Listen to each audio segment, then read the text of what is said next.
बिस्मिल्लाहिर्रहमानिर्रहीम। अस्सलाम वालेकुम नाज़रीन। डिप्टी कमिश्नर फैसलाबाद मोहम्मद अली ने मुख्तलिफ शहरात पर दफ़ा 144 पर अमल दरामद को चेक किया।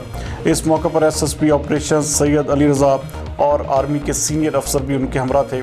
हमारे डिवीजनल ब्यूरो चीफ मियाँ एजाज असलम के मुताबिक इस दौरे के दौरान deputy commissioner Faisalabad Jhang road, jail road, Zafar Ali Khan road, Satiana road और दीगर शहरात पर गए और मोटरसाइकिल और प्राइवेट गाड़ियों में सफ़र करने वाले अफराद को रोक कर उन्हें हुकूमती अहकामात पर अमल दरामद करने की सख्त हिदायत जारी की।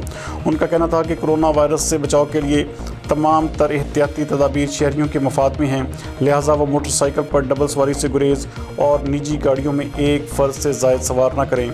मज़ीद उन्होंने मुख्तलिफ शॉपिंग मार्ट्स का भी दौरा किया, जहाँ पर उन्होंने अशिया ज़रूरिया की फ़राहमी और उनके मयार को चेक किया। उन्होंने अवाम से मुखातिब होते हुए कहा कि वो ख़रीदारी के सिलसिले में बिल्कुल भी पैनिक ना हों और अपनी ज़रूरत के तहत ही ख़रीदारी करें।